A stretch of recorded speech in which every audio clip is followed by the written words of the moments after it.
Okay, hi, welcome to East Creek. I'm East Creek Joe. Today, we're gonna learn how to throw East Creek style. We're gonna do demos with 2, 4, 6, 12 and a half pounds.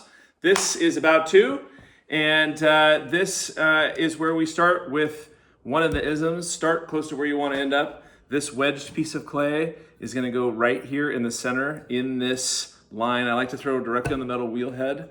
I prefer to avoid bats, especially for the bottom piece of a really big pot, because the taller up you get, you put pressure on it, the more levered action there is that wants to pull the bat off of the wheel head. So I have my wedged round ball of clay. I've put it down, and what I'm gonna do here is just push down and turn, and down and turn. And this is kind of like the beginning of the clap it on center, which you'll be seeing. It's kind of silly to clap this little thing. You know, the alternative is be clap, clap, clap, clap, clap, clap, clap. So, you know, a lot of people do this. I find this kind of hard, but on a big piece of clay, it's super effective. Once I have my piece well stuck down, I'm gonna seal it down with my finger. And that's gonna be like this caulked edge that, just like caulking around the edge of a window, it's not gonna let any water intrude. So this is gonna prevent your clay from flying off the wheel with the water deal. I think I failed. Is there a sponge that anyone can throw me? Just a little guy.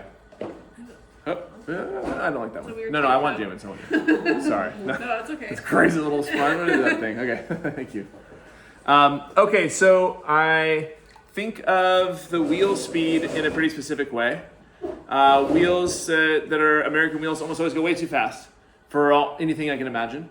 And so for most wheel manufacturers, if the wheel goes 100% of its speed, I center at 50% of the speed. So we're about to do a 5-step process. The 5th step we're not even gonna do today. Centering, opening, raising, shaping, trimming. Those are the 5 steps to throwing. We're not gonna trim until a later time, and I'm not gonna trim ever, mostly, because I don't like trimming. And you can throw in such a way that you don't need to do that.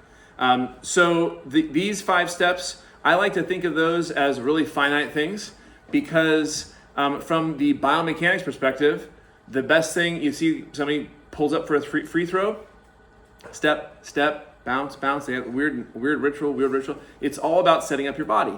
And so each one of these steps reminds me that I am needing to reset my body. What am I thinking about? Number 1 is my stool and the wheel head at the same level. That's a good default. Some people want a little higher, some people want a little lower, but is my stool in the right spot? Is my stool in the right spot? Am I scooted up to the wheel? Do I have a nice, good physical position on the wheel? Am I centered on the wheel? Am I sitting off to the side?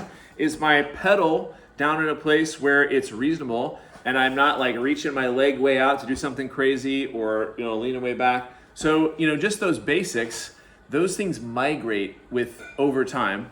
And so if you can be in a position where you can check in with yourself about those things regularly, and between each step is the way to go for me. So as we go through the steps, centering, opening, raising, shaping, the wheel goes 100% of its speed. We're gonna use the wheel at about half of its speed. Then with each subsequent step, we'll drop by 10 more percent. If you don't think in those terms, don't worry about it. But 50%, 40%, 30%, 20% of the wheel's speed is this thing. If you don't think like that, think of it this way. With each step, the wheel should be going a little slower. You don't want to be going maximum speed when you're finishing the rim. That probably makes sense. So as we do approach centering, just like wedging comes from your center of gravity, most of the power in throwing comes from my center of gravity. This is centering. This is where most of my center of gravity is coming. And then I'm also going to be delivering some of this and some of this. And so with those things in mind, it's a core exercise, it's a fly move, it's a concentration curl, and it's a bent over row. And those concepts are gonna carry forward in all sizes of clay that we're gonna throw. So as we start this, we're gonna start from the very foundation of biomechanics, which is, what did we evolve to do? Well, one thing we evolved to do is bend over and pick up a rock or a dead animal or a turnip or whatever. And that's what we're gonna be doing here as we start to center, is we're gonna take our hand meat and we're going to do a gathering motion, and I'm kind of exaggerating with my thumbs pointing outwards. Generally my thumbs are kind of pointing in this, kind of to the ceiling, but we're gathering. We have that cylinder on the hand meet and pulling up into a cone. And you'll notice the cones are funky and crazy, and the more clay you move, the more you can address this stuff. But it's not necessary to be in a position where your cone looks perfect. So I'll give that a couple of cones. You'll notice that my thumbs could be up, my thumbs could be down. Really what it's about is delivering power from the hand meet and stabilization from the fingertips. So power from the hand meet, stabilization from the fingertips to get myself into this cone. And this is really the basis of the whole centering platform. And if you're here because you want to move more clay, this is the key. Remember, this particular one is, this is a Scott professional wheel, and it is like a 1.5 horse, ridiculously powerful. All the wheels though are like a horsepower. And imagine if there was a horse in here underneath each wheel running upside down, like the hugeness of it. It's a lot of power. Use the power of the wheel to do the thing you want to do. And in order to apply that centrifugal force, this cone has to be bent. So it's like some people have this philosophy of centering where they're going to hold it, we're going to squeeze, they're going to clench, they're going to hold it, and they're going to, and that works, especially if you're really strong and big. But it's not moving clay. It's not using centrifugal force to center the clay.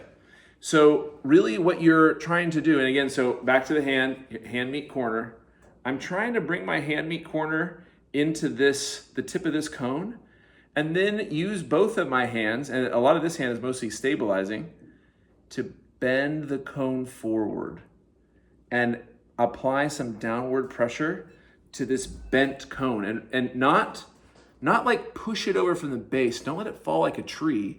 You want it to be bent like a wave, where there's some support on this side and some pushing on this side, because this bent cone is going to pull itself in, and you're going to use centrifugal force to create the center. So when you look at people throw, it's like, well, why do some people just make it look so easy? And I'm struggling with all my might. Well, it's because they're accessing the power of the wheel, and you are probably not. So, with that in mind, I'll do a cone, hand meet corner here, I'll bend the cone, down into center, split the hands, slowly let off. Addressing the clay. When I say address the clay, I mean when I touch it. And then when I unaddress it is when I untouch it, okay?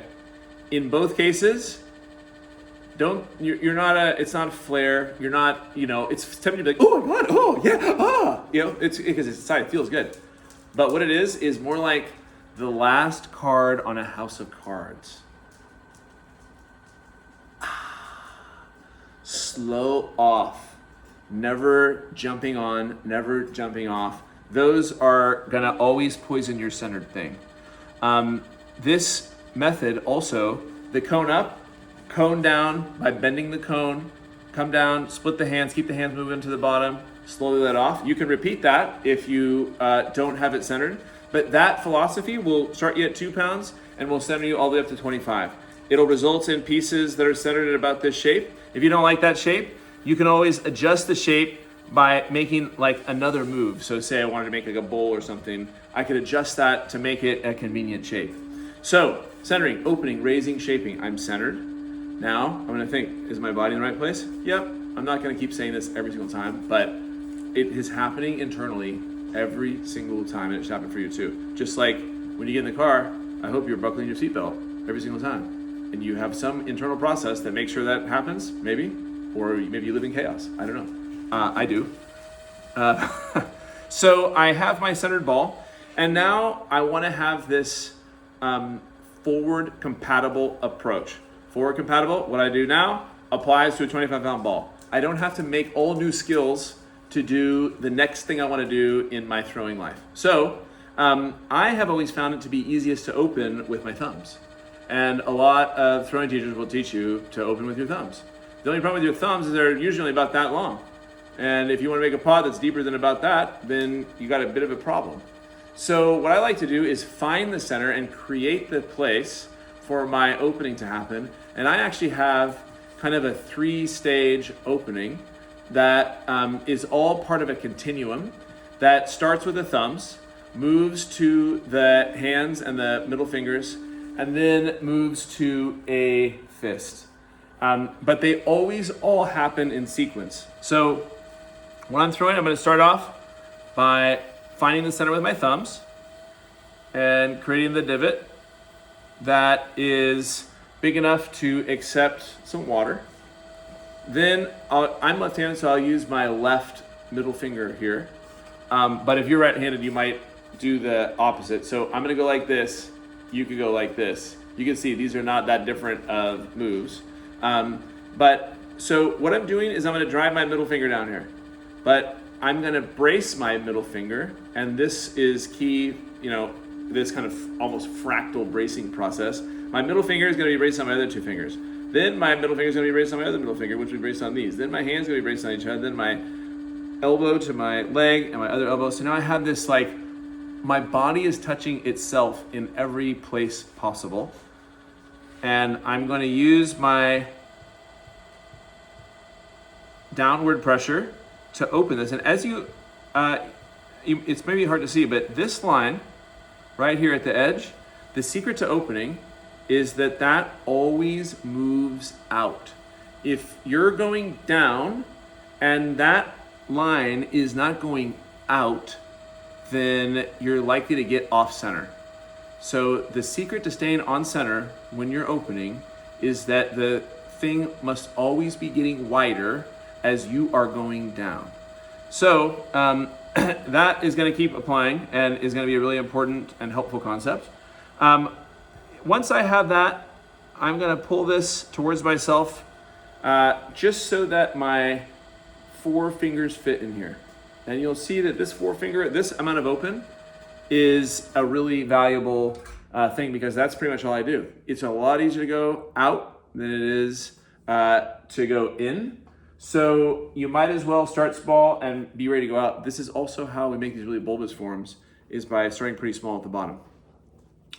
I have about 3/8 of a dish of clay at the bottom, which I know with my mind, but if I didn't know, with my really big pots, I always check because you could get tricked, and how stupid would it be to ruin, hundreds of pounds of clay because you didn't check the bottom with the needle tool. So I'll check it, use my finger, confirm that I have about 3/8 there, I'm happy. So I have opened the pot. I've got a 3/8 inch thick bottom. I've worked to make sure that the floor is flat. Flat floors avoid S-cracks. The only necessary reason to compress the floor is to make it flat. I think that there's a bit of a kind of a myth in ceramics about the importance of floor compression because people who compress the floor a lot have really nice flat floors. So what they're doing is making nice flat floors, and what they're saying they're doing is they're compressing the floor a lot, and both are true. So with that in mind, my North Star here is make sure your floor is flat. And then make sure when you start raising that you have a pretty sharp transition and that you don't have like a little bowl on the inside. You talk about trying to minimize the amount of clay that you have stuck inside your pots. Make flat floors with sharp transitions to walls. Centering, opening, raising, shaping. I want to check my body. I want to check my cylinder. As it's time to raise, a lot of times I'll put my thumb under here and either make or confirm the groove. This allows me a nice positive place for my fingers to go where I can understand that the pot is over and the wheel has started. A pitfall for many beginners is that this goes out forever and they're raising on something that's not even, and that hurts them. For my raising, I'm going to think of it when I'm working with the littlest of kids. I say, put your wrists together, pinch like a crab, and use the amount of force you'd use to pet a cat. Not too much or too little. And I think that some of that is helpful to all of us. But as we are grown-ups and we're making pots, I would say that really what the North Star is here is that you need to connect your hands and you need to apply pressure to both sides and create a situation where you have fixed a gap that the clay cannot do anything but go up to escape the ever narrowing gap. And so as you do this, you should be raising towards some invisible point that's like a cone. And you might choose to go finger to finger, finger to knuckle, or knuckle to knuckle, depending on how much clay you're using. In this set of demos, I'm gonna go from finger to finger all the way up to knuckle. And when I'm doing smaller pieces like this, I'm usually kind of on the finger to finger. And when I do, so instead of touching the, this is awkward. I don't like this. My finger to finger raise is often something around thumbnail over thumbnail. So I kind of have this like butterfly hand. So thumb over thumb, and my left thumb is over my right thumb. It's the inside hand. We're on the right side of the clay. The clay is turning counterclockwise. That's American style, not left or right-handed in my view. So this is good for left-handed people or right-handed people. And again, I am left-handed. So I have my thumb over thumb. I'm doing this. This is my essential raise motion. I'm in here now. One thing is the angle of this elbow.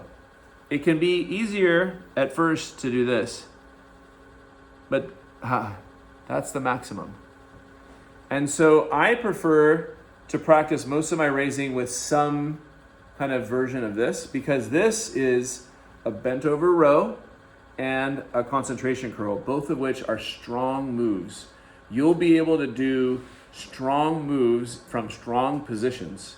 If you're wondering whether it's a strong position, get a weightlifting chart and look at all the pictures of the people sitting on the benches.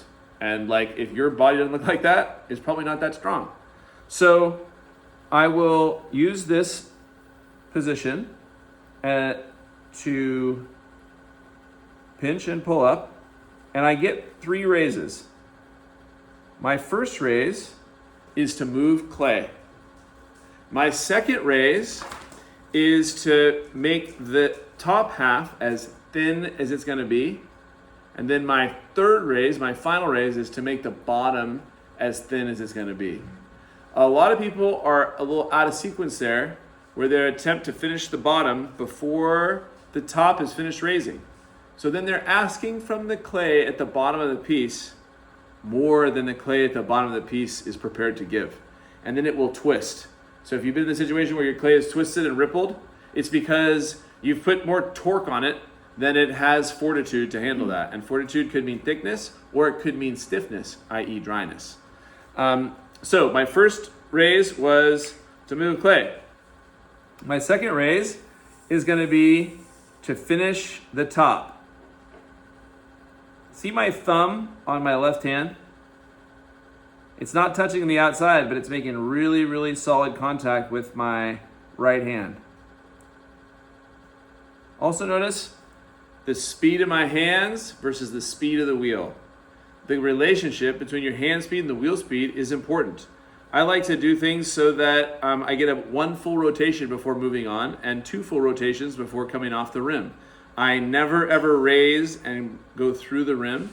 That is a recipe for a thin spot on the rim. But I will raise wobbly stuff up to the rim. And I'm gonna talk a little bit more about that in a sec. But that's my second raise where I finish the top. And now my job is to make this whole thing as thin as I want the piece. And this is gonna be the basis for my form. So come in here. And this is mostly focused on thinning out the bottom. And now that my hands are split, my raising form is a lot cleaner. But now now I've got up to where I'm not thinning anymore. This is a stabilizing raise. I'm just raising through without squeezing. I'm just making sure that I'm kind of stabilizing. I've made contact from hand to the top, slowly come off. So now I have my 3 raises, and my whole piece is about 3/8 of an inch thick or a little bit less. So centering, opening, raising, shaping, I have the cylinder. so much work to get to this place. This, though, is the basis from which all other things happen, whether it's a bowl or like different formats of cylinders turn into different forms. But if we're throwing vessels, number one, it's surprising how you want the bottom small. You can make the bottom a lot bigger, but generally, wide bottom cylinders are more difficult to work with, and their forms become not so nice because they look heavy on the table. So if you have a specific idea about a form that you want to be heavy on the table, that's one thing. But as what we're talking about is like we're doing general throwing. General rules for general throwing: open 4 fingers, raise in such a way that it will. This is going to get a lot wider, and you'll see where it heads. So centering, opening, raising, shaping. Time for shaping. I want to get this cylinder, which is the basis for my future things, stabilized. You'll see there's the ripply clay here that's like corrugation almost, but it's corrugated this way, and that's the weak way. That's the floppy way. So if we take out the corrugate that goes this way and we just make it smooth, the pot will be actually much more stable. It will be much stronger. So that introduces my wood rib, which I always hold by the hole. I always use it point down. And as I'm applying it, one kind of pitfall why people don't like to use them so much is that the corners hit, right? And they leave the lines. But if I take this corner here and push it out towards you guys, then I can be in a situation where there's no way the corners can hit, because I've gotten them away and I'm making less contact with the piece. So I'm also able to apply, and this is important, more force with less friction. So the ripply, like all these problems you have throwing often come about from too much force on not enough strength of material. And the force could be in terms of pressure or pressure plus friction. There's always a friction element. So if you're able to use tools and your hands and stuff in a lower friction way, you'll be happy. So I'll come in here and stabilize the bottom, and then just run through this with my wood rib so I have a nice, straight, stable cylinder. And this to me is, you gotta be able to get here. If you wanna get really good at throwing pots, you gotta be able to get to where you can do this consistently and up to 10 pounds, up to 15, 18 inches, where there's no question for you about whether you can get here. The question is about, once we're here, where do we go? And are our ideas, do we have beautiful ideas? Not, can we get our bodies to do the thing that's locked away in our mind? So first step is to manage the rim. As you look at this, I have extra space here. Eventually I'm gonna want this to be like pretty small topped. So I'm going to close this rim up a little bit, just to manage that. I still want to be able to get my hand in there, but I want to always be managing it so that it doesn't get wider than it has to. It's always a lot harder to go in than it is to go out. For shaping, I like to keep my sponge in my hand. See how there's not much water in it? There's a lot of water in it. And I can deploy all that water anytime I want if I need it on the inside. So I keep my this sponge in my hand on the inside, and it's not in a place where it can drip. It is quite non-drippy. You know how if this sponge was loaded, it would be like dumping water right now. So there's a perfect place for sponge wetness, in my view. And I'll come in here and go tip down,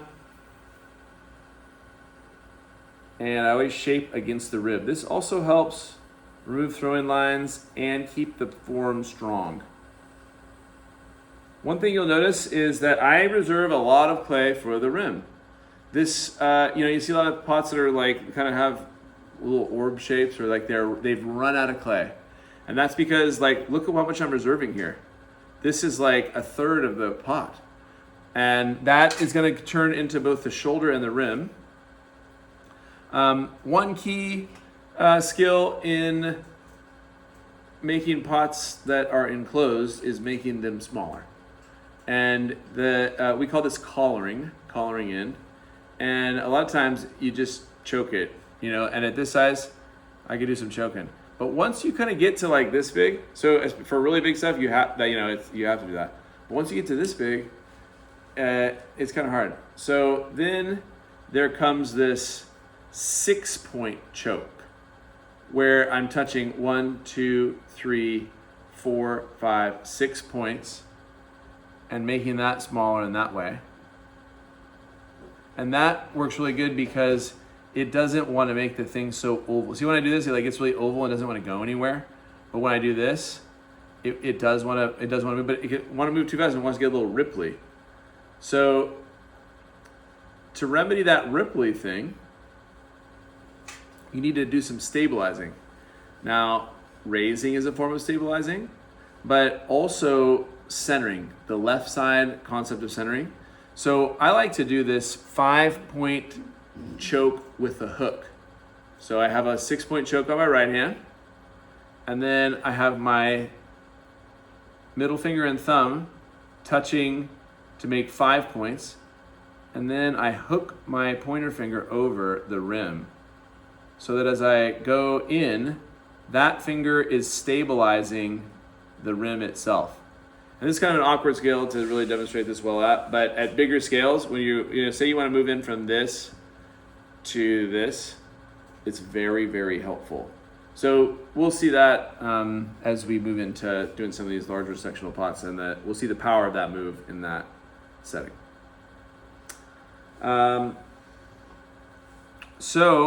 As I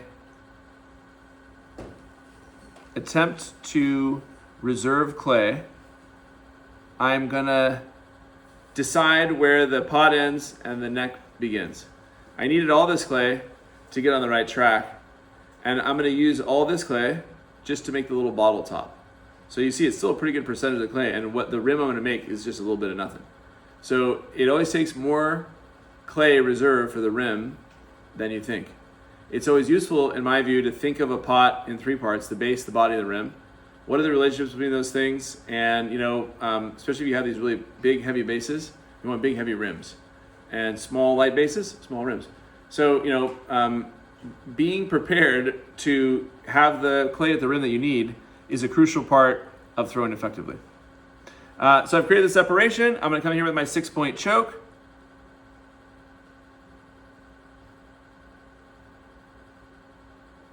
And see, as I do this, I'm always moving up. Always moving up. If you go to sleep on one spot, that's how you get divots and sink-ins. Always moving up. I'd rather do it a few times, always moving up, than get stuck in a spot and get weird.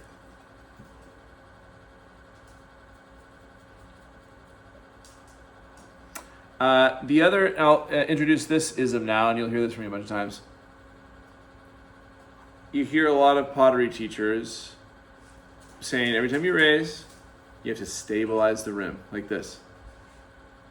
Very common. And that does not work in my platform. And that's because what I'm encouraging you to do is I say, hey, if you want to center this pot, if you want to make the pot more centered outside of the centering process, you can raise it up or you can make it go out. Those are the only options. And if you want to make a pot with lots and lots of parts, you need to be able to raise, if you have problems in the pot, you need to be able to raise them up and cut them off. So if you got a funky pot, you got to raise the funk up, cut the funk off, and get the funk out. And that is going to make sure that you're always refining.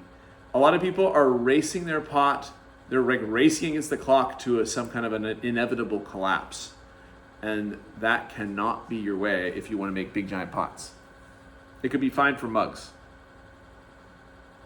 So is the idea that the compressing just kind of pushes the funk back into itself and then creates the ripple? Right. It's be like if you worked really hard to concentrate all the poison in this room. You're like, what should we do with this poison? I have an idea. Let's eat it. It's like, what? No.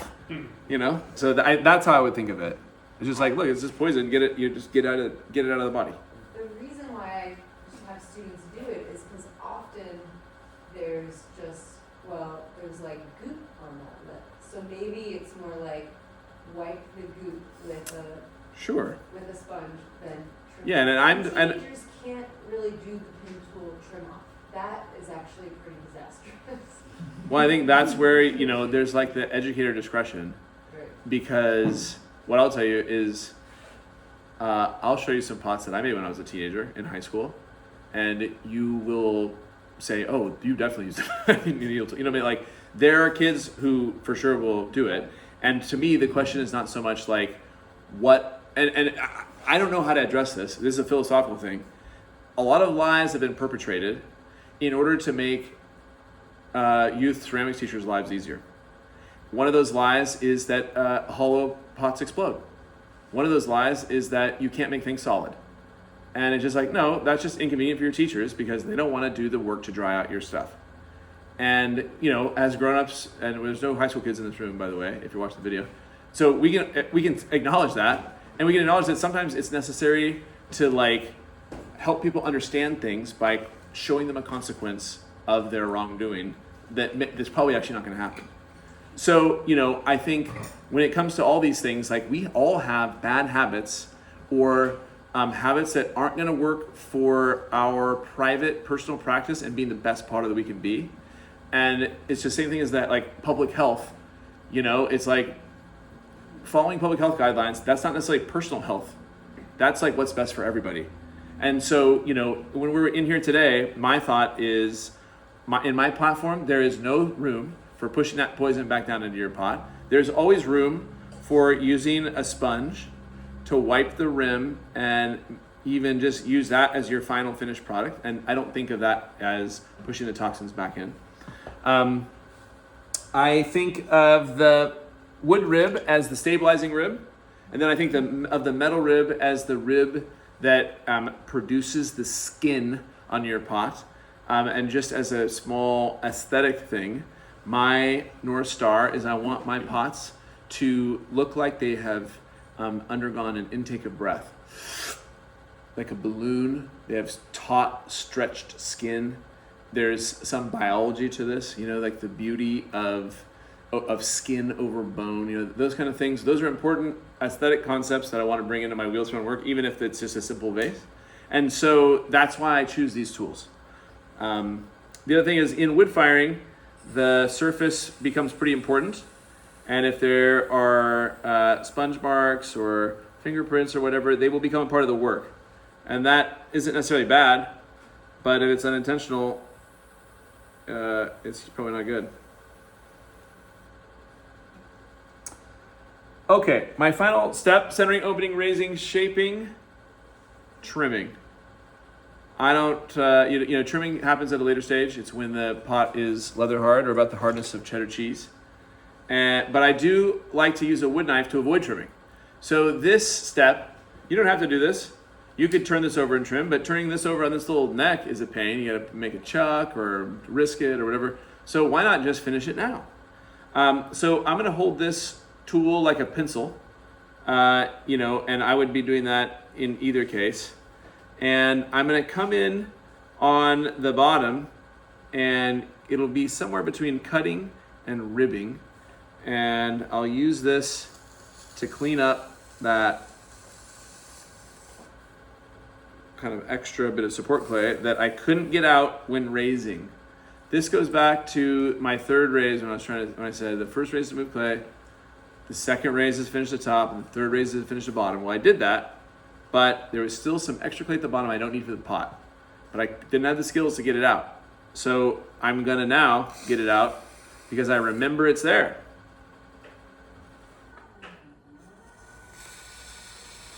And as you can see, this can be a pretty powerful way to change the aesthetic of the pot. I'm sure you've noticed the look of the pot changing with this action.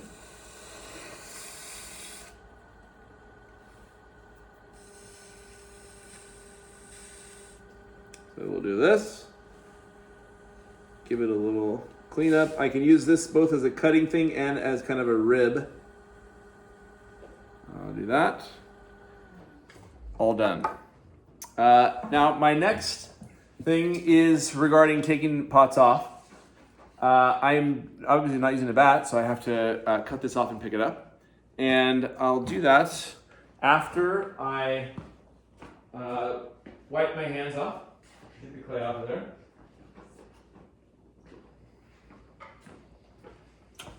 Important thing about this is you gotta have a place to go. Don't cut off your pot before you know where you're gonna set it down, because that's not gonna work very well for you. I like to spin the wheel when I cut off pots. I don't think it matters. I just do it. I always pull towards myself and I adjust the length of the wire. I like to do the 2 fists.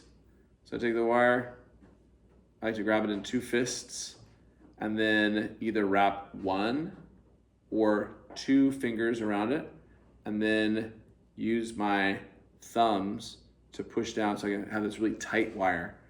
If a bigger pot, fists and thumb. Using these as fists, I always find it hard to push down, you kind of want to use it like this, and I find it hard to push down like this. It just doesn't, because it's so wide. So anyways, adjust your grip to be how you want. That's how I do it. And then I'll take my 2 hands. They're fairly dry. They're not slippery at all. It's important that I've used the rib and I've cut the slipperiest of the slip off of this. And I'm gonna come down and be as low as possible, wide hands, and I'll pick the pot up with kind of wide open hands. And then I pick it up, I'm giving it a little bit of, see how it's like a rotational energy to come up. And this is wet, but it's not compressing much because I have a lot of contact.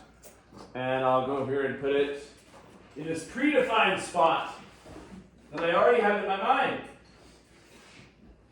Okay. That was a lot of stuff. And this is a 4-part demo, and you can rest assured the other 3 parts aren't going to take as long as that. That was all the explaining. And now I'm going to kind of repeat that, and I'm going to up the scale, and I'm going to talk about the differences, but I'm going to go a lot faster. And so this way you'll also see more of the pace at which I'm working, because one important thing is, when I teach undergrads, I never let them start with less than 6 balls. Don't even show up at the wheel with less than 6 balls of clay, because you keep it going, keep the pace. Throw in 1 pot. I know it's like, if you're just like after work and you're tired and you have a glass of wine and that's like a fun thing to do, no problem. But if you want to get better, nobody who wants to get better at shooting free throws goes out and shoots their 3 free throws and goes home. That is not how it works. So if you want to get better, do it a lot, move clay fast, and try to increase your pace wherever possible. So centering, opening, raising, shaping. I want to start close to where I want to end up. I got it right here in the center. I'm going to push it down, push and turn, and push and turn, and push and turn, and push and turn, and push and turn, and I'm ready to go. I will start by sealing the edge down. So now that thing's certainly not going to come off the wheel. I will pick up the needle tool I dropped on the floor and keep going. Centering, opening, raising, shaping. I'm going to start with coning. The coning is a gathering process that's mostly on the hand meat. The fingertips are stabilizing as well. Notice that my elbows are connected to my knees. Notice that I'm not straining, my voice is not straining. So it's not like a big power process. It's about applying the power effectively. And look at this. But that's pretty strong, huh? So now, as you see, what I'm really doing is I'm taking a big load off my smaller arm muscles, which are not like that weak, with my legs.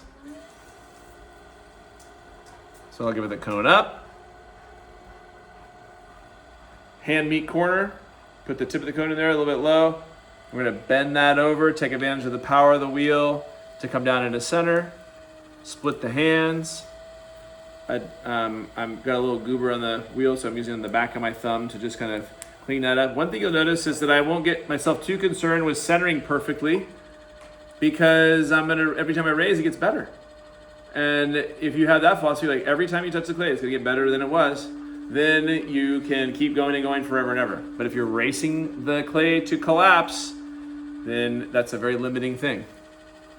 So I'll just do a little bit of an adjustment to get the top flat. I'll get my 2 thumbs together to open, centering, opening, raising, shaping, body check, yep, good. Okay, I will create the divot, apply some water, drill down with this ever opening hole and come out 4 fingers. Double check that I'm at about 3/8 of an inch thick. Yep. And now I'm ready. This one, it kind of came a little wide. As I was opening, the angle of my hand adjusted down a little bit. So all I'm gonna do, if that happens, is just adjust a little bit so that my raise can always be on track to be tacked in. Once you have your raise go vertical or like tack out, like once it's just like a couple degrees out past vertical, clay has memory and things get weird. So it's best to avoid that if you can. So I'm now gonna do knuckle on the outside, finger on the inside. I'm paying some attention to make sure that my floor is really flat. That's gonna avoid the S-curves.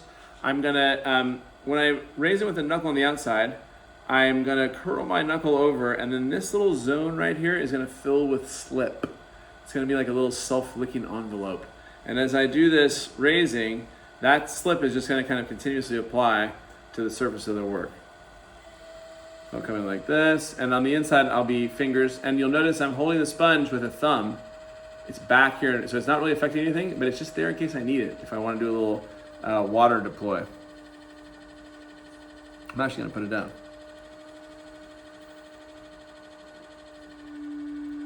Got my first raise is to move a lot of clay. And you can see it was kind of like, kind of like give me a little trouble, but I just stayed with it. Stayed on the path, kind of gritted my emotional teeth, and kept moving past. And it, if you can maintain the fortitude, the worst thing is you get a little bit nervous and you want to go with it. And going, if you allow it a little bit, it'll get worse and worse. It's kind of like dealing with kids. Give it an inch, they'll take a mile. Hope my own kid watches this someday. That was for you, Juniper. Okay. Now, I have to split I'm not gonna be able to raise with my hands together, so I gotta split my hands. So I'm gonna be in my athletic raising position. I'm gonna use finger to finger. And remember, 3 raises. First raise to move clay, second raise to finish the top, third raise to finish the bottom.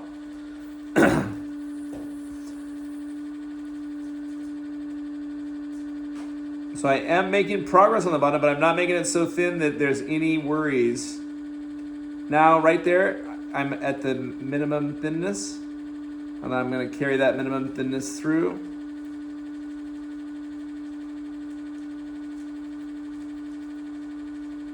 Down to the rim, slow down, 2, 3, house of cards. Okay, now I'm gonna finish the bottom.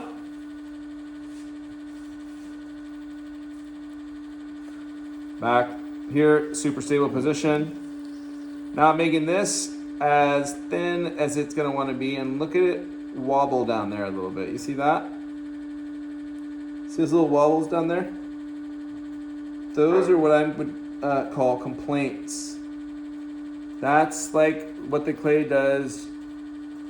Look, I didn't even raise up to the top. I just like came up, eased up, stabilizing raise, eased off. Never needed to go back to the top because it was already done. These little wobbles here, these little complaints, this is what's saying, hey, no more. If you want to do more, you got to torch it. These complaints will turn into screams soon, and you got to listen to them. It's much easier and more pleasant to listen to complaints than screams. Take it from me. Centering, opening, raising, shaping. I have a cylinder. It was easy to get to the cylinder. You have got to get in your practice to a place where it is easy to get this, because all of the artwork, all of the creativity, all of the vision happens after this point. You should be able to do this in your sleep. If you can't, I'm not judging you, but that should be the goal. And before you move on in your mind to collecting other skills to fill your quiver, this is the thing, the cylinder. That's the blank. So I got my nice cylinder. I'm getting in here with the wood rib. I'm realizing that my wheel is probably traveling a little faster than I wanted to go because I didn't slow down after the initial slow. So now I'm going a little slower, and I'm stabilizing this against the rib so that I have my nice cylinder. Then I'll come back down and basically kind of shooting for the same realm of shape that I made in the last demo, just because that shape kind of goes through a number of conditions.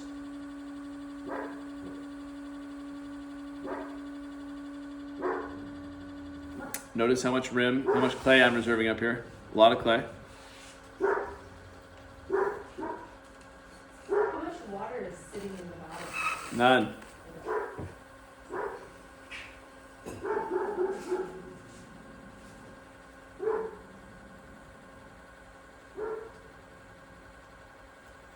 So you notice as I shape, I'm always from the bottom to the top, never moving the rib down, always moving the rib up. Up is support, down is collapse, generally, when it comes to pressure.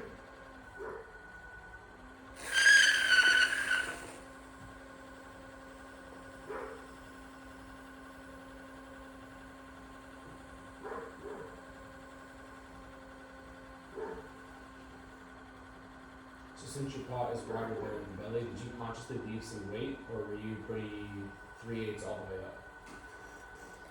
I was pretty 3/8 all the way up, you got to have a degree of flexibility in that approach. Especially if you want something super wide. Something super wide has got to start super thick. Something super tall doesn't need to so much, and you can modulate that. Everything I'm saying is just, I have to say something. So, do what you need to do and what makes sense to you to make things easier. These are all starting points. Same thing with when you're firing a gas kiln or a wood kiln. It's start with the damper on half. It's well, how do you know that? Well, because it's not closed and it's not fully open, so maybe that's a good place to start. So that's the nature of this. Okay, I want to make the neck smaller, so I'm going to use a 6-point choke and push in, but then I'm going to turn that into the 5-point choke with the hook, so I can go further without having to raise or otherwise stabilize.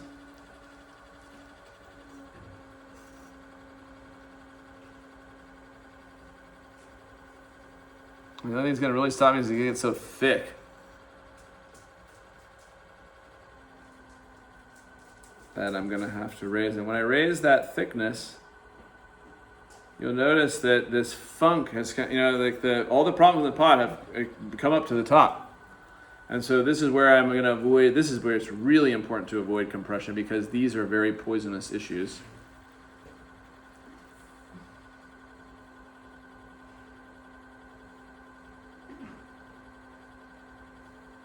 So the other thing you'll notice is I'm raising pretty strong in, and that's almost a form of collaring. Then I'll come in on the right side and do the cutoff. Cut the funk off, get the funk out. And now I'm in a fairly low risk kind of situation. What I mean by low risk is see this? It's not gonna collapse. See this? Pretty chill in terms of the angle. If I wanted to drop this down and have a stronger shoulder, it would make it more risky. But the point of this is you have to make your riskiest move last. So I'm always gonna get so if it's if I'm making a really wide bowl that is gonna be it's gonna start like this, and then my last move is gonna be the part. If I'm gonna make a pot with a really strong shoulder, then I'm gonna make it like this, and then I'm gonna finish the rim. And then my last move is going to be to bring that down into that more risky space. So that's what's happening here, is I'm in this less risky space. I'm going to finish the shoulder, and then I'm going to bring it down into the more risky space. So my first step is I want to make sure that I've kind of chilled out. There's kind of a corner there. And I'm just going to chill it out with the rib to make sure that it doesn't suffer from problems. Then I'll come in here and do a 6-point choke. And this choking, the other thing is when you collar in, it kind of automatically wants to go down.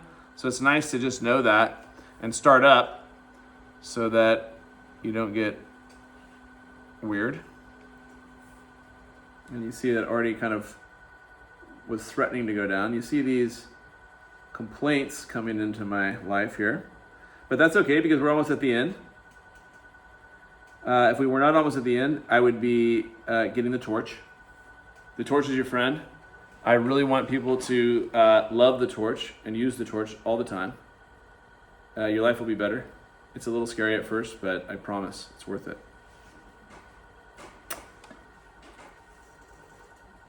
And just like the other one, I'm going to finish the skin.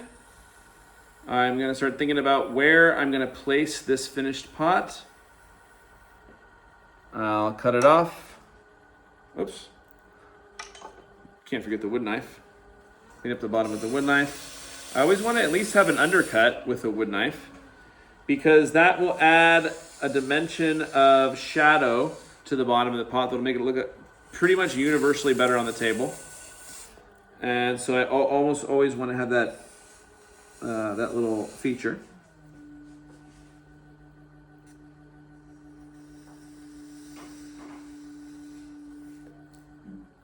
Would you say that's a good spot for hanging your blades too? Oh yeah, definitely.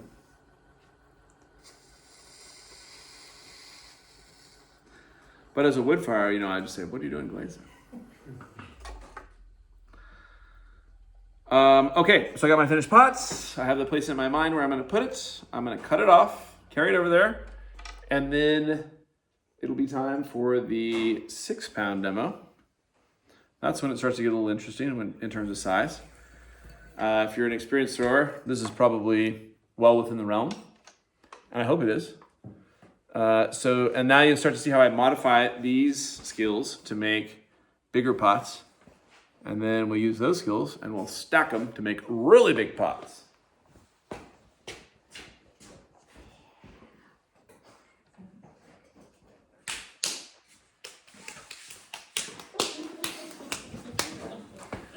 Okay, here's the 6er.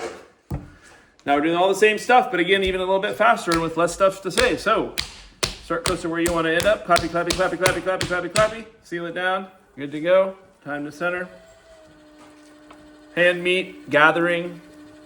We're going to bring this up into the cone. Is hand meat a technical term or a... Absolutely. Yep. I've never heard of hand meat. Anything I say is a technical term. Okay. That's because I have a master's degree. Yep. Yep. So I just coin them. They put them right in the dictionary.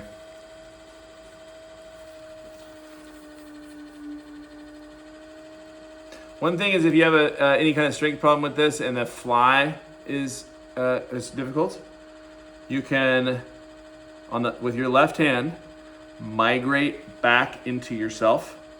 With your right hand, migrate to the front. So now you have this squeezy, this is a stronger squeeze than a pure fly. So if you start getting these bigger pieces and you need some juice, that's the way to get it. So I got my cone up, hand meat corner, bend the cone. You see the thing bringing itself down into center. I'll come down over it, split the hands, and I have my centered piece of clay. A little bit funky on the bottom, but I can use my thumb to clean that up. I could also, if I'm having continued trouble with that, I can bring my rib in to do a little bit of kind of bottom centering cheating. And I can even come in with a needle tool if I have something really wobbly and cut that needle cut that wobble off. Of course, I have run the parallel of the tool running up. This obviously works better if there's like a big thing coming off that you need to get. These are all just little examples. I typically avoid doing those things. It's best if you can just go straight to centered and then get started. Would you ever cone it up again? Sure, I'm doing that right now because I messed it up with the needle tool. Yeah, if it's not how I want it, I'll cone it up again to reset. I never try to micro adjust. Same thing with wheel speed. It's so hard to be like, oh, I'm gonna increment the wheel speed up a little bit. What you gotta do is turn it off and then come all the way back up into it. Because you need more throw to make the fine adjustment. So same thing with this. So centered, now I'm gonna use my thumbs to create the divot. Now I'm gonna fill the divot with water. Now I'm gonna use my middle finger to open that up till I'm about 3/8 on the bottom. I'll open it 4 fingers wide at the floor. I'll double check it, looking good. Yep, 4 fingers wide. It's only wide enough to get my hand in there. And that theme persists no matter how big the pot gets. Unless it gets really, really big and it's more of a construction project. But for for kind of any normal scale work, 4 fingers. It's surprising how much that carries through. Okay, centering, opening, raising, shaping. If I'm going to raise, I want to have a good spot to raise from, so I'll just emphasize the groove down there. For this one, I'm going to go finger on the inside, knuckle on the outside, and actually, you know what? I'll start with knuckle on knuckle this time. So for knuckle on knuckle, I'll be still holding the sponge, and I'll use both my knuckles like this. This is the most powerful kind of blunt object raising possible. And as a reminder, finger to finger, knuckle to finger, knuckle to knuckle, in order of increasing power and decreasing feel. So you wouldn't want to do knuckle to knuckle except for on your very first raise.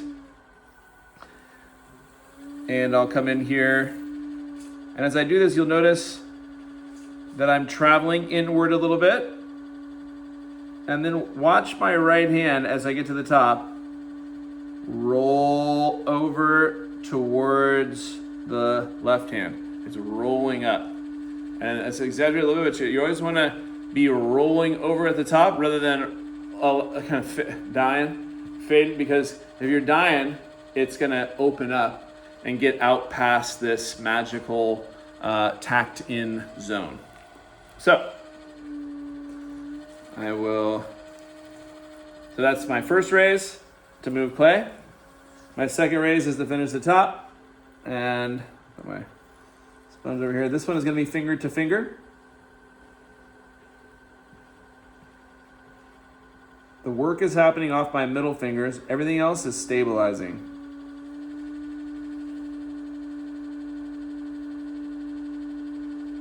Now I can reach, so I get out and stabilize hand on hand. Slow to the top, slow down.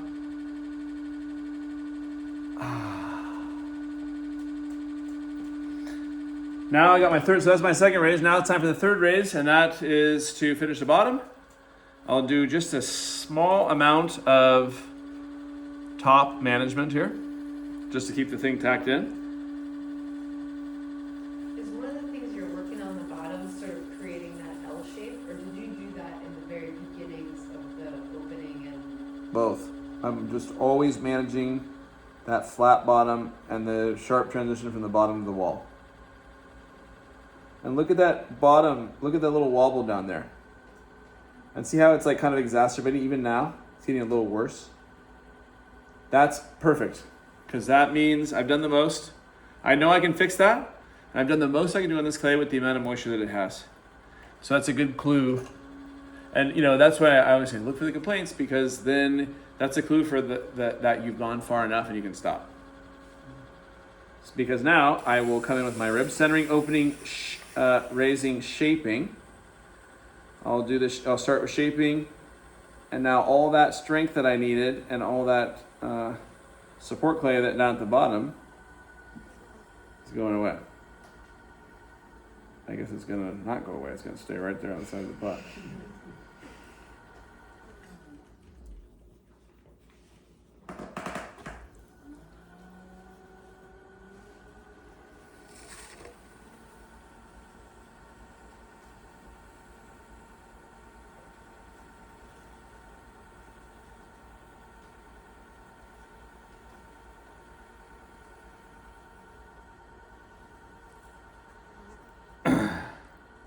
Bet you're noticing a theme. Maybe you're not. The theme that I'm noticing is that this part, so I'm making the same top. This part is stayed about the same size for each one of those tops. And it has shrunk relative to the size of the total pot. So when you're reserving clay and you think about these things, there's a proportion aspect, and then there's an absolute value of material aspect. And those are two variables that will both play in to what happens. A little management. I'm going to go one more pass to make this wider. And I'm sure that as I'm doing this, you can see a lot of different forms in the work I'm doing. So, we kind of stop at any point. I'm bringing this out to the bulbous bottle, which to me is kind of like the maximum input type of throwing required, but this could stop at a narrower form or a form with a neck that's a little bit more conservative like this, or a classical neck that is taller and flares out or whatever. This is on the road to all that stuff.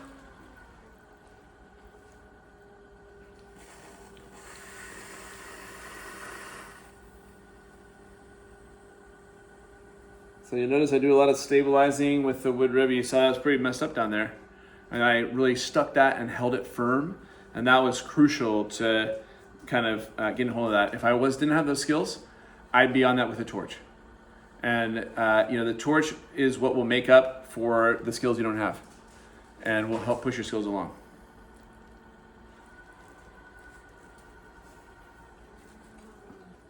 I don't even have an affiliate link for the torch. I just love it so much. I want you to go get it. I get no commission.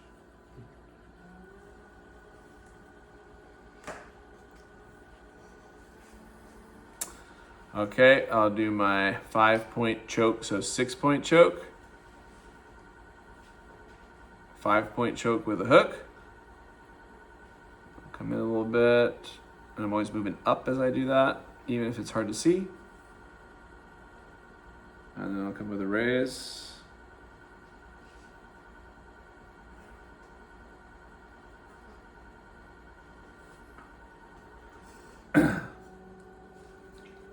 Here's a good on the edge, like, oh, do I cut this or smooth it? Well, you can smooth it, no problem. Just make sure that you're not pushing a whole bunch of wobble back down into your thing, because probably this is gonna need to get cut again once I do the next move. So as long as it's not poisoning me, but it's very likely to poison you. Any amount of wobble up there is likely to poison anything else you're doing down low.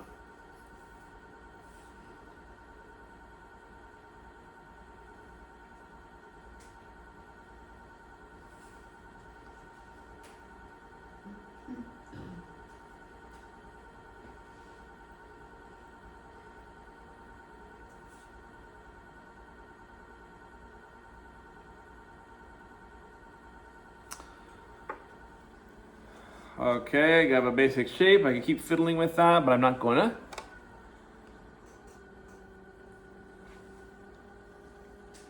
And I'll come in with my metal rib to make sure that my skin is applied in the way that I want.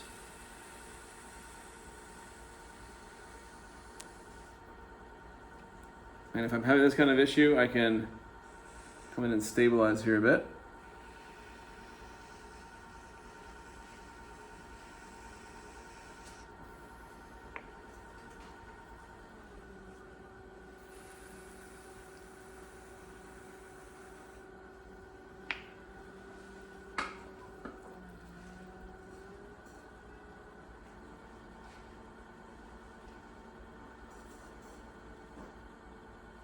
Is this one still around like 3/8 of an inch thick, or are you getting a little thicker as you go? Oh, it's pretty much about the same. Maybe a little thicker. When you do Maybe a little thicker, maybe a little less even.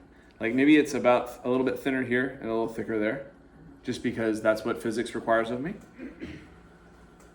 when you get up to the 12 and a half and then the 25, what's the thickness I'm always shooting for 3/8 until I get to 100, and then I'm up into a half. I mean,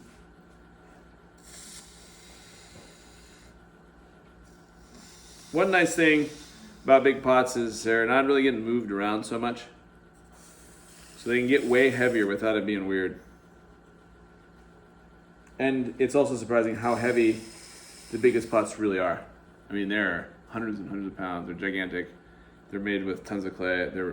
Like those big porcelain Chinese ones are like, they throw them like this thick and they trim them dry. I mean, there's crazy processes to make these big things.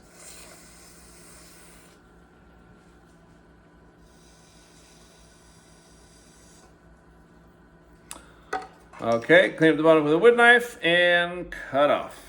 So now that you've seen this process 3 times, and it should be getting a little boring. I hope it's a little boring. I'm starting to see some yawns. And that's what I want, because that means you remember the process and there's no groundbreaking, exciting things happening anymore. And that's how it should be. It's all about the reps. It's all about getting easily to the thing you want so that your ideas can shine.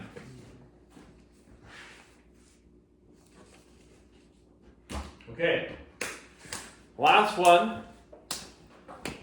And this will complete my introduction of the East Creek method of throwing.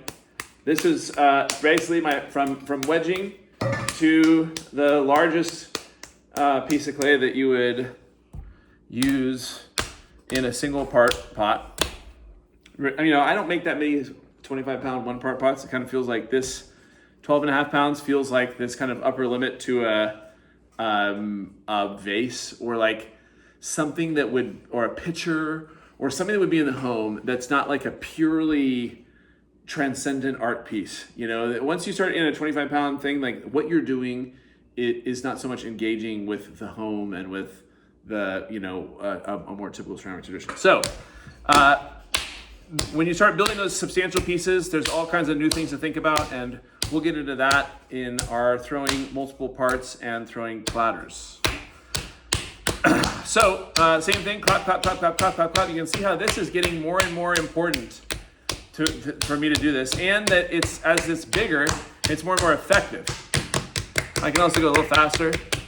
Even application of force will even this out. You can do amazing things with this method and get it damn near finished centering. Seal it down. This is going to be a lot easier to deal with. Imagine if this thing was wonking around, how much power I'd take out of to get this thing back into center. This is more about changing the surface than it is about moving the whole thing. So, same stuff. Check my body. Gathering, using my hand meet corners. Up. I'm gonna give it one more gather. And I'm using a little bit of strength, but I'm not, you hear my voice. I'm not dying here. If you're dying, something's up.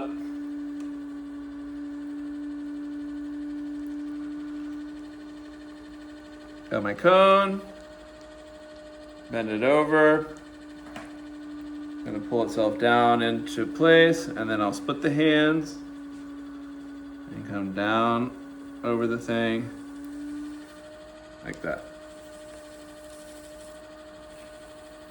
Okay. And I'll use my thumbs to make a divot.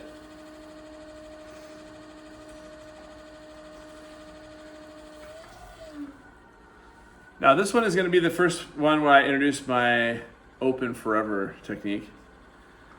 And so this, I'm using my fingers as normal to drill down here, making sure that it gets wider and wider as I move. But then I get to the place where I'm like,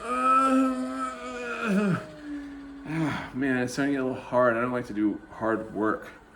So it's about like right here. That's how deep it is.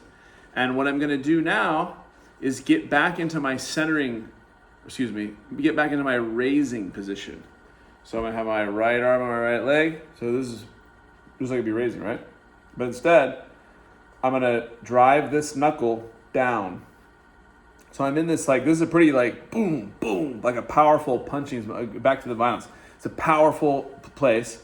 And you see that my knuckle is stacked over my knuckle, is stacked over my wrist, is stacked over my elbow. So I have this straight line here where I can apply the power. So basically this is gonna transfer the power from my pec much more effectively to the tip of my knuckle than if I was like this. I mean, this is crazy, right? But it wouldn't be that outrageous to see somebody sitting in the studio doing something like this, right? So I'm gonna come in like this, I'm gonna stabilize this hand, and I'm just gonna drill down until I'm in the right spot. A little bit of waist plate will come off, no problem.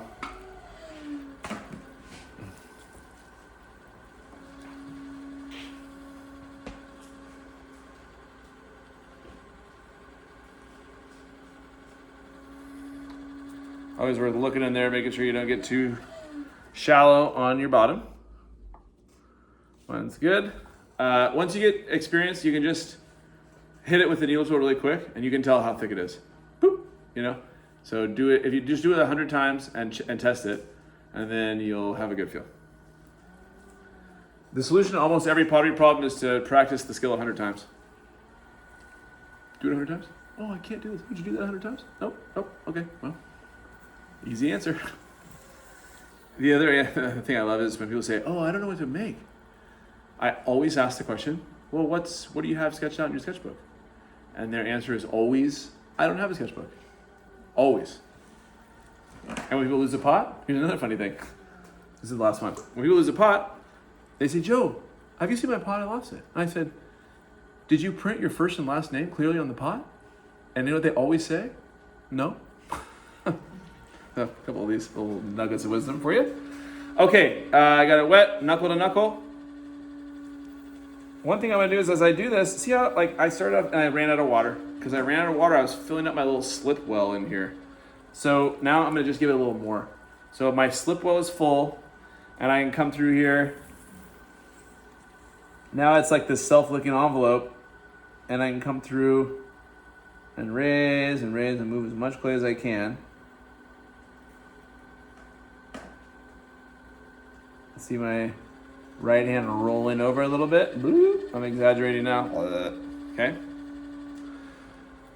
Now I'll come back in. I'm going to probably do another knuckle on the outside and finger on the inside this time to mostly finish the top. And this is going to be my shot at about an 18-inch cylinder, this is about the height factor of the tallest. Like once you get to this height, then you can move on from focusing on throwing taller one piece to stacking, you know, if you are wanting to be like super sequential about how you learn.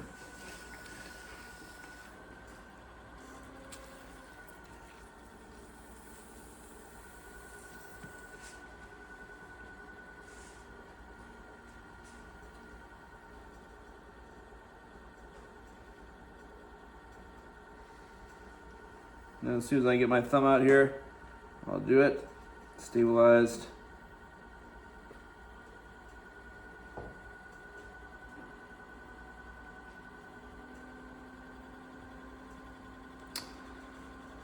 Okay, a little adjustment.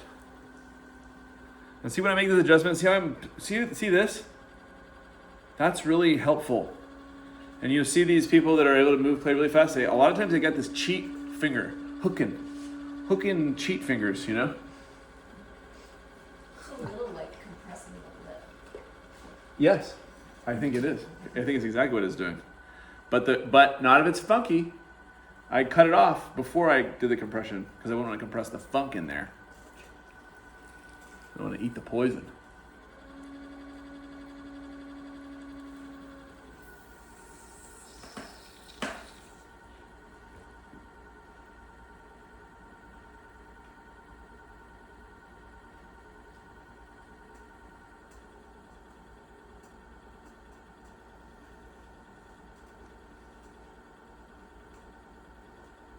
We see all kinds of little things happening there, huh?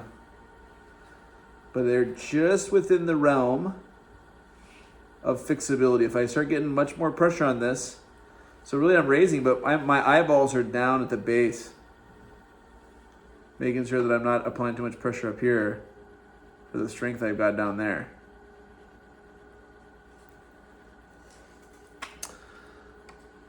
Okay, now I've got some funk, I'll cut it off.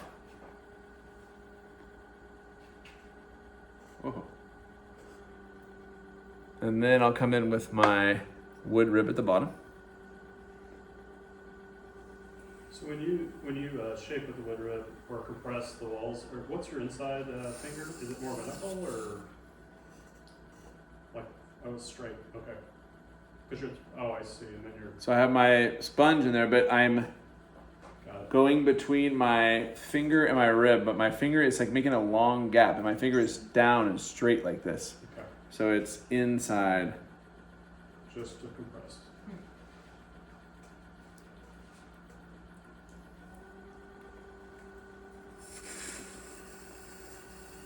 But you can see how this height is kind of this functional, a good functional height where it's like, you know, I wouldn't be able to have it that much taller because my arm's not long enough.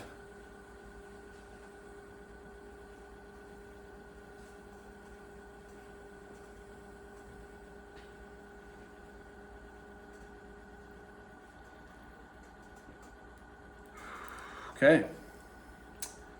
We're almost home free. We got our cylinder. Now we're gonna start thinking about the rim. We're gonna, reserve our rim stuff and our rim material, and then we're always gonna be managing, so that this doesn't get too wide.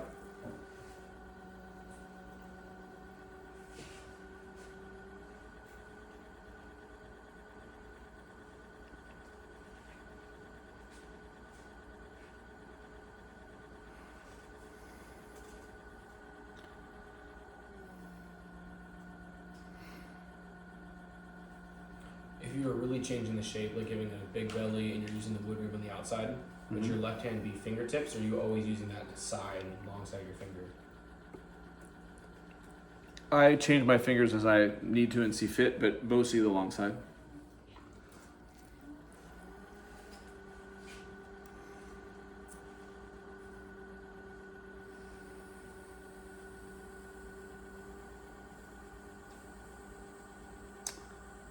So now is when I can start making some real shape progress. I gotta watch out in the middle that I don't have to move too far too fast. But it's kind of that thing, it's like figuring out how much you can stretch and how quickly is important, because every time you make a pass, you put in more water. And water is your frenemy.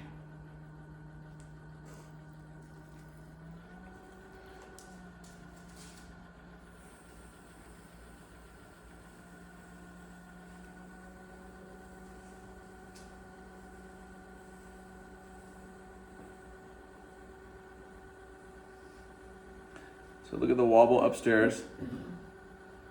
Watch my rib get to it.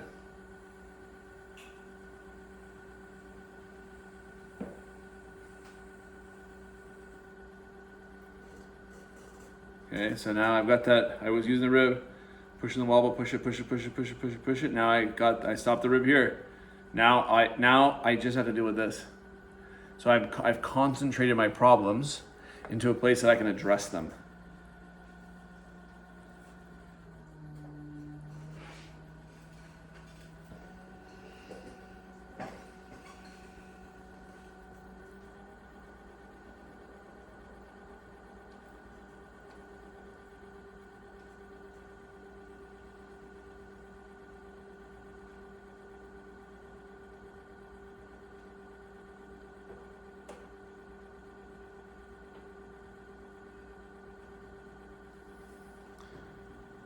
And now I've taken that problem from all through here and concentrated it mostly to the rim. And I'll do that one more time before I kind of begin to take on my final shaping exercise.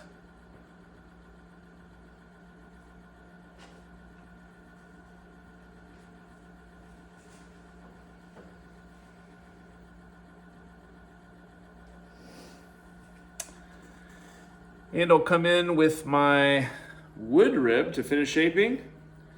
So I'm gonna make a little bit of change to the curve, especially down here. And really what I'm doing now with these bigger pieces, I feel I'm shaping to the inside. There's a little bit of support clay, like you see the bottom, I lose the curve at the bottom because I need that clay down there to support the whole thing or it'll fall over. Because what I'm doing to torque on this thing the pot doesn't like it. So it needs that, think of it like scaffolding. So I made a little bit of adjustments there. So I'll leave that there until the very end. And then I'll come in with my metal rib to make sure that because I'm now thinking I have to close this up so I can't reach in there anymore. So I'm gonna do everything I can before that moment comes. So in case I mess it up, I have less to undo to fix it. And check it, look at this. Elbow into my leg, finger here. Look, so much more stability comes from just this little bit of bracing.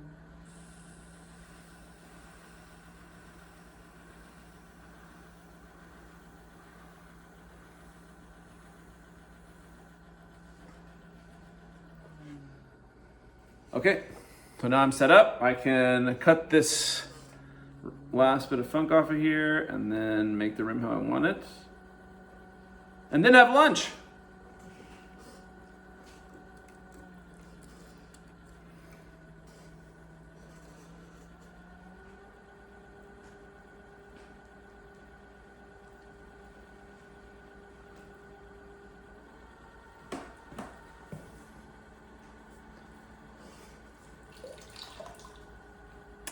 notice there's a little bit of water at the bottom. I'm not a huge like go crazy about water at the bottom guy, but it doesn't help.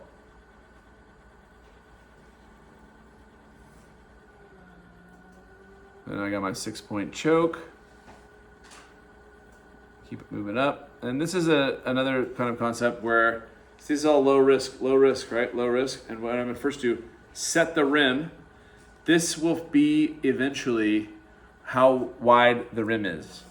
I'm not gonna change the width of the rim. I'm gonna bring the neck in beyond the rim.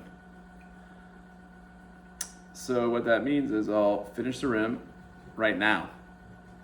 I don't want to be messing around with that thing when it's out sitting on a weird little neck, you know, and it'll twist and do weird stuff. So I want to finish that now when it's still on this really stable foundation. I can really tweak on it now and make the rim really round or whatever shape that I'm into. And then I can come down below it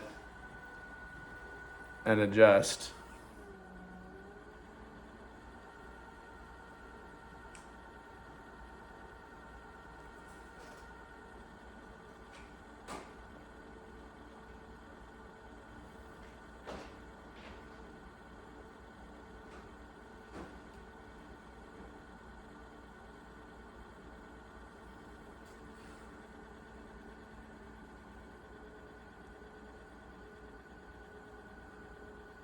Finish my last moves.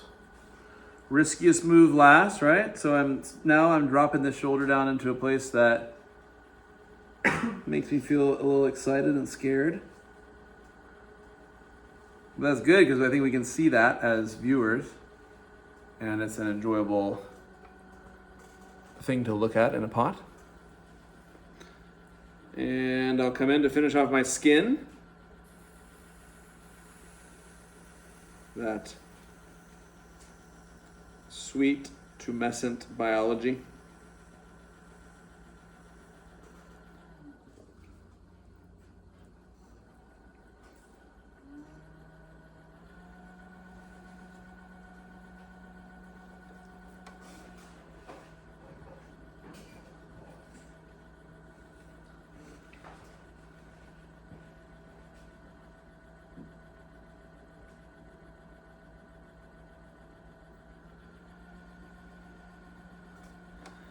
Couple little adjustments, don't want to leave any bad boogers. And now I'll come in here, and this is when the bottom trimming stuff gets really significant. I can cut a lot of clay off with this thing because I needed a lot of support clay down here to do all this stuff with all that clay on the rim, but now I do not.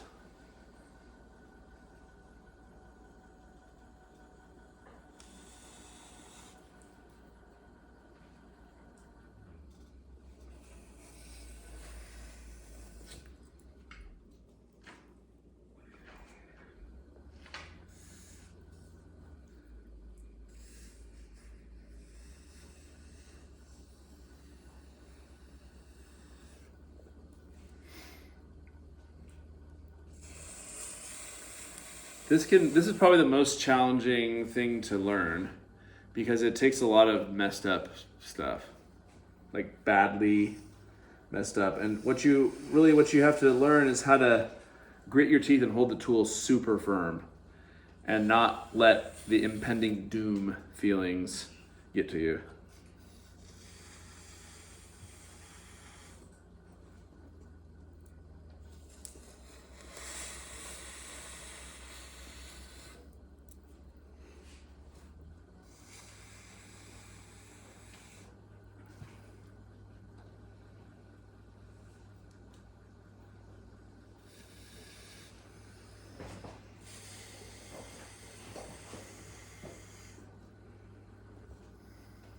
Okay. And now, just like every other one, my final move will be to wipe my hands and take this thing off. But that is my thoughts on the East Creek throwing platform.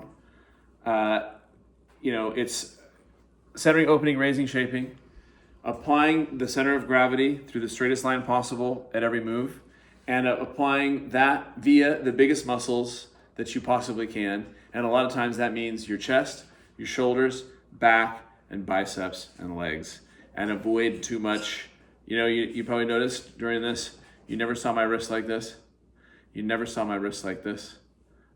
You know, if you want to throw a lot, keeping your joints from spending a long time in highly engaged and bent positions is an obvious way to improve longevity. So the next things that we'll do are going to be taking these skills and stacking them on top of each other, because now this is the building block, and we keep stacking and stacking and stacking. And as we do that, we've also learned how to continuously refine as we raise and cut off the rim and do each action, use our rib. Each action is an action of continuous refinement, and so we're not racing the clock. So thank you.